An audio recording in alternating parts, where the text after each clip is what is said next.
नहमदुहु व नुसल्ली अला रसूलिहिल करीम अम्मा बाद औज़ु बिल्लाहि मिनश शैतानिर रजीम मिन हमज़िही व नफ़्ख़िही व नफ़्सिही। ये सवाल है कि घर के अंदर अगर आसेब या जिन्नात मौजूद हों तो उनको घर से दफ़ा करना, भगाने का क्या तरीका हो सकता है।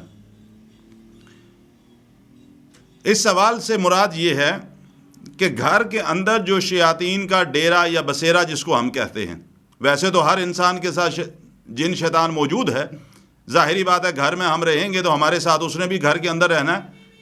लेकिन ये सवाल इस नोयत का है कि अगर घर के अंदर जिन्नात की कसीर तादाद रहती है, जिसको हम माशरती तौर पर डेरा कहते हैं कि उस घर में फ़लाँ आसेब का डेरा है या जिन्नात रहते हैं, उसका क्या तरीका है कि वहाँ से उनको कैसे भगाया जाए।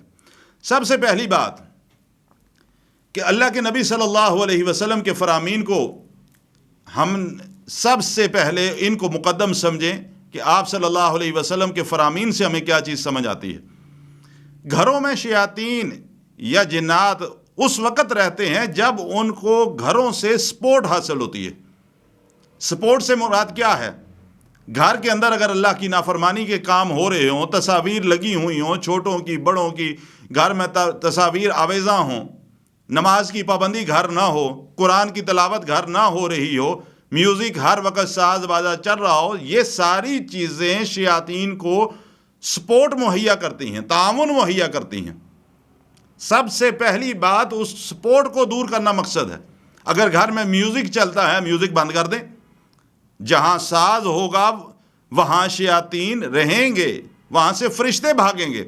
अगर हम चाहते हैं कि हमारे घर में फरिश्ते आएँ, शयातीन भागें, सबसे पहली बात है म्यूज़िक घर से बंद करें।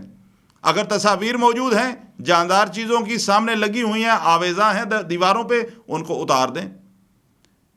घर के अफराद पाबंदी से नमाज की पाबंदी करें और अल्लाह के नबी सल्लल्लाहु अलैहि वसल्लम के इन फरामीन को हम अपने घरों में नाफिज करें अमली तौर पर कि अल्लाह के रसूल सल्लल्लाहु अलैहि वसल्लम का फरमान है। इमाम मुस्लिम रहमहुल्लाह अल्लाह के रसूल का ये फरमान नकल फरमाते हैं।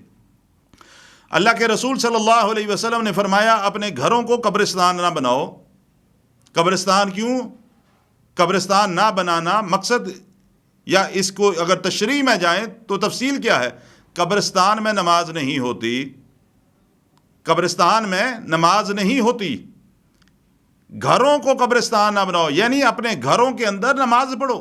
तमाम ख़वातीन घरों में नमाज पढ़ें। और मर्दों को क्या हुक्म है? मर्दों को हुक्म ये दिया गया कि फ़र्ज़ नमाज मस्जिद में पढ़ो और नवाफिल जो है वापस आके घरों में पढ़ो। आप सल्लल्लाहु अलैहि वसल्लम ने फरमाया, अपने घरों को कब्रिस्तान ना बनाओ। बेशक उस घर से शैतान भाग जाता है जिस घर में सूरह बकरा की तलावत की जाती है। अगर घरों के अंदर कुरान की तलावत की जाए तो शैतान भागेगा।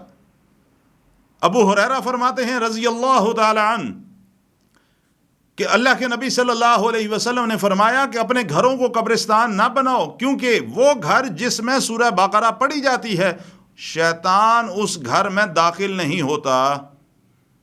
पहली हदीस इमाम मुस्लिम रहमहुल्लाह के ने जो नकल फरमाई कि आपने फरमाया सूरह बकरा अगर घर में पढ़ी जाए शैतान भाग जाता है।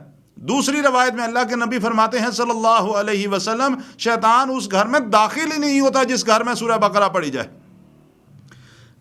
सहाबी रसूल जनाब अब्दुल्लाह रज़ी अल्लाह तआला अन्हु फरमाते हैं कि अल्लाह के नबी अलैहिस्सलातु वस्सलाम ने फरमाया, जो शख्स रात को सूरह बकरा की 10 आयात को तलावत कर लेता है, अगले दिन सुबह तक उस घर में शैतान दाखिल नहीं हो सकता। वो 10 आयात कौन सी हैं? अल्लाह के नबी अलैहिस्सलातु वस्सलाम ने फरमाया, वो 10 आयात सूरह बकरा की पहली 4 आयात, और दूसरी रवायत के अंदर आता है सूरह बकरा की पहली 5 आयात। उसके बाद आप सल्लल्लाहु अलैहि वसल्लम ने फरमाया आयतल कुर्सी और आयतल कुर्सी की बाद वाली दोनों आयात, यानी कुरान मजीद में जहाँ पर आयतल कुर्सी सूरह बकरा में लिखी हुई है वला यऊदु हिफ्ज़ुहुमा व हुवल अलिय्युल अज़ीम, इसके बाद वाली 2 आयात ला इक्राहा फिद्दीन क़द तबय्यन रुश्द मिनल गय, ये वाली दोनों आयात भी शामिल कर लें। 3 आयात ये, और आप सल्लल्लाहु अलैहि वसल्लम ने फरमाया सूरह बकरा की आखिरी 3 आयात लिल्लाहि मा फिस समावाति व मा फिल अर्ज़ से लेकर आखिर तक।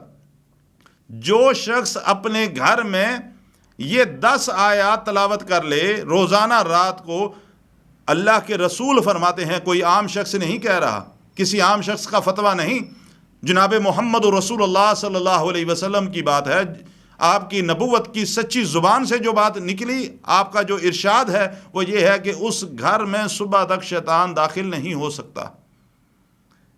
ہمیں وہ اعمال کرنے چاہیے جن اعمال کے کرنے کا حکم اللہ سبحانہ و تعالی نے دیا ہے اور جناب محمد رسول اللہ صلی اللہ علیہ وسلم نے ہمیں طریقہ سکھایا ہے۔ آخری بات، اگر گھر کے اندر شیاطین کا بسیرا موجود ہو، اس تلاوت کے ساتھ ساتھ اپنا چند دنوں کے لیے اپنا معمول بنائیں کہ قرآن حکیم کی سورہ صافات اس کی پہلی 11 آیات کو 3 دفعہ اور قرآن حکیم کی آخری دونوں صورتیں سورۃ فلق اور سورہ ناس کو 11 دفعہ پڑھ کر پانی پر دم کیا جائے، اور کوئی بھی شخص جو باشرع ہو، شریعت کے مطابق زندگی بسر کرنے والا ہو، مغرب کی نماز کے بعد وضو کی حالت میں یہ پانی دم کرنے کے بعد اپنے گھر کے واش روم کے علاوہ پورے گھر کے اندر چھڑک دے، 7 دن تک یہ عمل کرے۔ اللہ کے فضل سے گھروں میں اگر کسی بھی گروہ کا، شیاطین میں سے، جنات میں سے کسی بھی گروہ کا بسیرا ہوگا، اللہ کے فضل سے اس کے بعد ختم ہو جائے گا۔ اور آخری بات، یہ پانی چھڑکنے کے ساتھ ساتھ گھر کے درمیان میں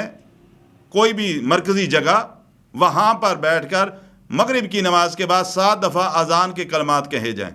7 دن تک یہ عمل کیا جائے، اللہ کے فضل سے شیاطین کا بسیرا ختم ہو جائے گا اور گھر جو ہے وہ پرامن اور پرسکون رہے گا۔ اللہ تعالیٰ عمل کی توفیق عطا فرمائے۔